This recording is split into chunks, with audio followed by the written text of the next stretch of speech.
Welcome back for some final thoughts tonight. Now, there is a soundbite out of Africa that I want to address. While visiting his homeland, President Obama gave a speech to the African Union in Ethiopia.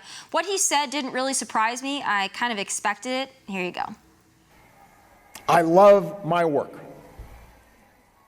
But under our Constitution, I cannot run again. I can't run again. I actually think I'm a pretty good president. I think if I ran, I could win. Now, this is straight out of President Obama's manual. Let's be honest. This is the same man that reminded us in his State of the Union that he was elected twice. Don't worry. We know. But here's something to keep in mind, Mr. President. You also lost both houses of Congress after the midterms. Just saying. But this is the thing with so many Democrats, this entitlement thing. They deserve everyone's vote. The women's vote, the gay vote, the black vote, the poor vote, the Hispanic vote, on and on and on. Excuse me, you, by virtue of being a Democrat, don't deserve anything. But I guess that's the Republican me. I tend to believe the whole get on your knees and pray, then get on your feet and work thing. But as a level-headed all-American girl, I will also give credit where credit is due. If and when President Obama, or any Democrat for that matter, says or does something I support, I will acknowledge it. So although many of my colleagues in conservative media are talking about this whole third term thing out of context, I think it's only fair to point out the bigger picture. President Obama was lecturing the African government on corruption. He was scolding some African leaders for their reluctance to turn over power. And I must say, thank God for term limits. But the law is the law. And no one person is above the law, not even the president.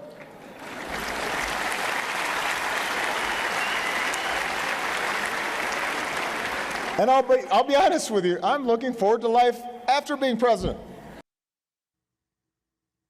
President Obama, I think you and I finally have found some common ground because I, too, cannot wait for life after your presidency. But we are faced with a scary reality. There is someone else eyeing that throne. In fact, she's been eyeing it for quite some time. Now, who could I possibly be talking about? Well, now Hillary Clinton has every right to run for, well, everything. And I'll give her credit for her relentless pursuit of, well, power. But think about it. First Lady, Senator, wannabe President, Secretary of State, now wannabe President yet again. This woman is thirsty for power. It started back in the White House, Clinton round one. Yeah, why would she, the beacon of female strength and empowerment, stand behind a cheating husband? Power. Every time old Bill messed up, Hillary got just a little more of those reins. Remember her attempt at Hillary Care? Well, President Obama's speech in Africa actually resonated with me, and here's why. Why would someone keep seeking out power time and time again? Is it because they want what's best for the country? Or is it because they feed off the power? Hillary's relentless pursuit of power is lockstep with other leaders, tyrants, actually. Now, she doesn't go about it by force. Rather, she does it through slick avoidance and trickery. She won't answer our questions because they make her look bad. She banks on the low-informed voter. How?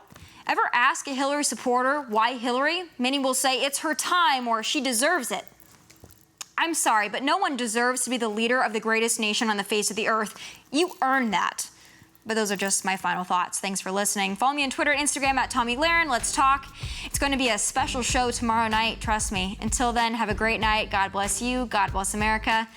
And take care.